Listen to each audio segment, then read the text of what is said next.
नमस्कार दोस्तों, मैं आशा करता हूं कि आप सभी लोग अच्छे होंगे। आज दिनांक 12 दिसंबर 2022 से संबंधित इम्पोर्टेंट क्वेश्चंस का संकलन आपको इस वीडियो में प्राप्त होगा, जो कि आगामी परीक्षाओं में आपके लिए उपयोगी सिद्ध होगा। इस वीडियो को पूरा देखें, स्किप ना करें। चलिए पहले प्रश्न पर चलते हैं। पहला प्रश्न है, अंतर्राष्ट्रीय सार्वभौमिक स्वास्थ्य कवरेज दिवस कब मनाया जाता है। इस प्रश्न में 4 ऑप्शन दिए गए हैं: 10 दिसंबर, 12 दिसंबर, 9 दिसंबर, 8 दिसंबर। इस प्रश्न का सही उत्तर 12 दिसंबर यानी दूसरा ऑप्शन इसका बिल्कुल सही है। प्रतिवर्ष 12 दिसंबर को अंतर्राष्ट्रीय सार्वभौमिक health coverage international universal health coverage day दिवस मनाया जाता है। यह हर व्यक्ति के लिए वित्तीय कठिनाई का सामना किए बिना गुणवत्तापूर्ण स्वास्थ्य सेवाओं की पहुंच है। इसलिए इस प्रश्न का सही उत्तर दूसरा ऑप्शन 12 दिसंबर बिल्कुल सही है। चलिए अगले प्रश्न पर। अगला प्रश्न है, क्रेडिट कार्ड को यूपीआई पर सपोर्ट करने वाला भारत का पहला पेमेंट गेटवे कौन सा है। 4 ऑप्शन इसमें हैं: पेटीएम, फ़ोनपे, रेज़र पे, गूगल पे। इस प्रश्न का सही उत्तर रेज़र पे यानी तीसरा ऑप्शन इसका बिल्कुल सही है।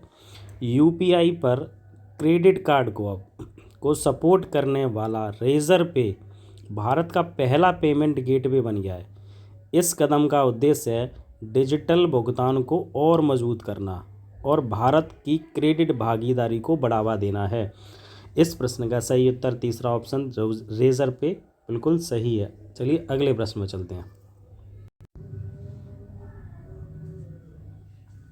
अगला प्रश्न है, टाइम पत्रिका के पर्सन ऑफ द ईयर 2022 के रूप में किसे चुना गया है। जिसमें 4 ऑप्शन है: जो बाइडन, वोलोडिमिर जेलेंस्की, तीसरा एलोन मस्क, चौथा कोई नहीं। इस प्रश्न का सही उत्तर वोलोडिमिर जेलेंस्की है, जो कि यूक्रेनी राष्ट्रपति यानी यूक्रेन के राष्ट्रपति हैं।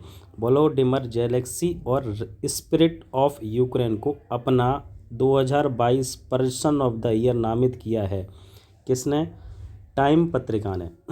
यह पुरस्कार उस घटना या व्यक्ति को दिया जाता है जिसका पिछले 12 महीनों में वैश्विक घटनाओं पर, विश्व की घटनाओं पर सबसे अधिक प्रभाव रहा। Time person of the year की शुरुआत 1927 में की गई थी।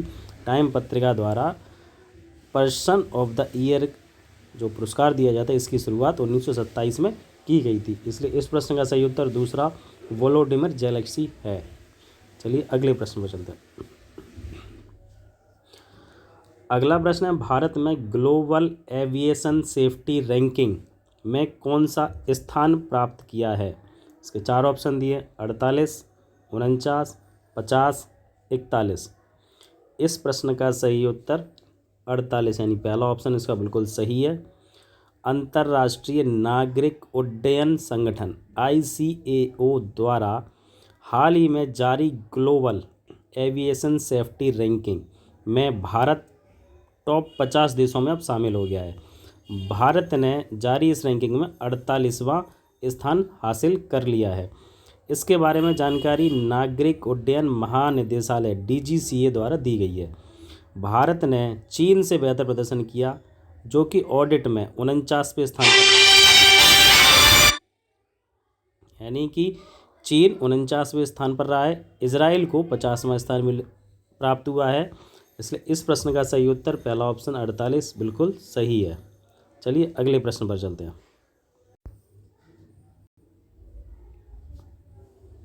अगला प्रश्न है, हाल ही में अंतर्राष्ट्रीय पर्वतीय दिवस कब मनाया गया।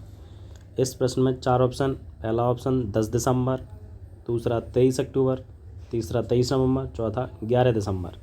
इस प्रश्न का सही उत्तर 11 दिसंबर यानी चौथा ऑप्शन बिल्कुल सही है। 11 दिसंबर को अंतर्राष्ट्रीय पर्वतीय दिवस मनाया जाता है। इस दिवस को मनाने के पीछे का मुख्य उद्देश्य है पहाड़ों का संरक्षण करते हुए सतत विकास का प्रोत्साहन करना। पहली बार यह 11 दिसंबर 2003 को अंतर्राष्ट्रीय पर्वत दिवस मनाया गया था?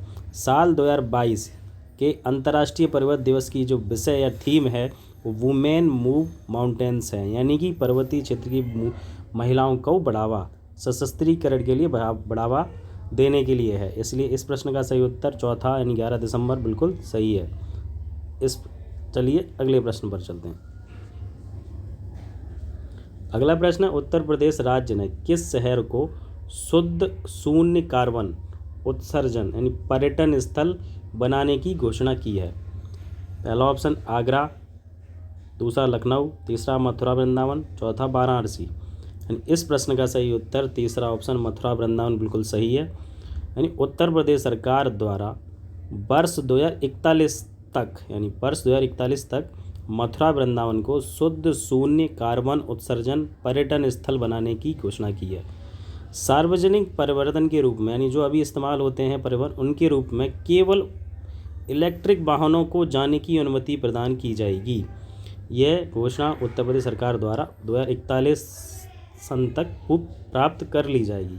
इसलिए इस प्रश्न का सही उत्तर तीसरा ऑप्शन मथुरा वृंदावन बिल्कुल सही है। चलिए अगले प्रश्न पर चलते हैं।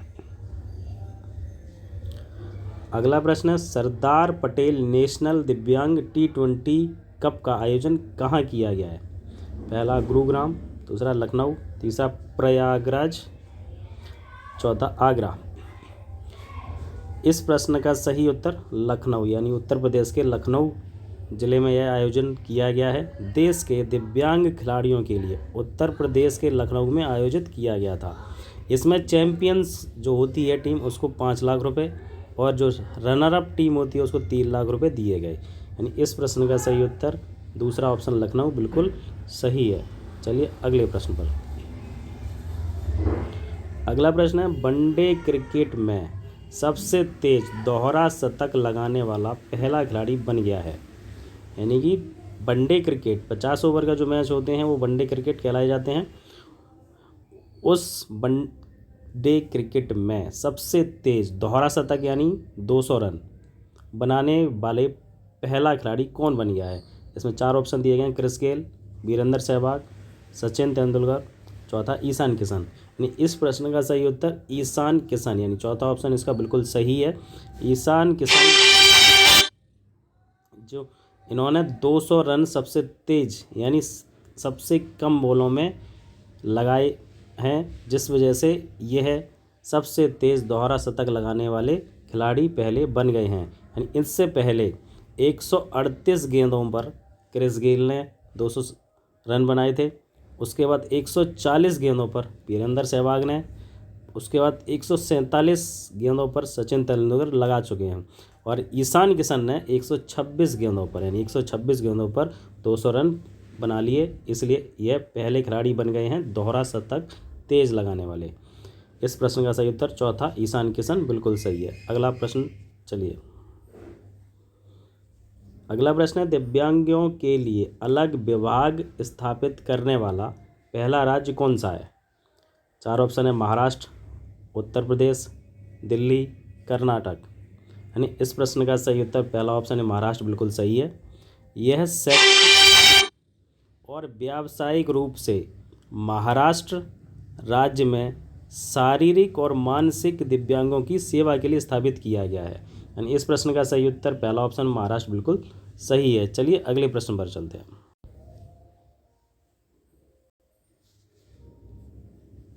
अगला प्रश्न है, हाल ही में भारतीय ओलंपिक संघ का अध्यक्ष किसे चुना गया है?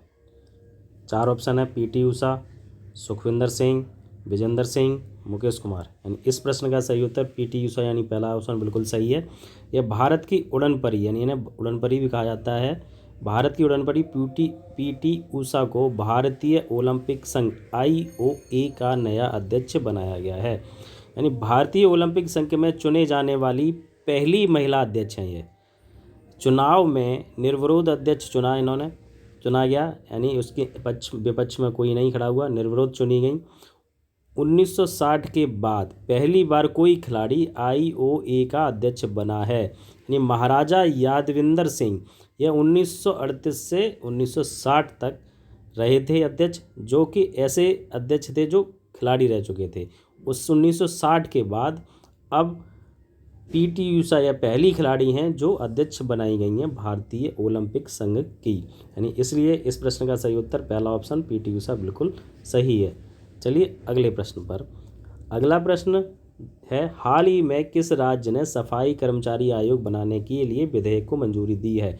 या इस प्रश्न को पिछली वीडियो पर आपको इन्फॉर्मेशन दे दी गई है, पढ़ा दिया गया है, इसलिए इस प्रश्न का सही उत्तर आपको अपने कमेंट बॉक्स में देना है तथा यह बताना यह वीडियो आपको कैसा लगा कमेंट बॉक्स में ज़रूर बताएं।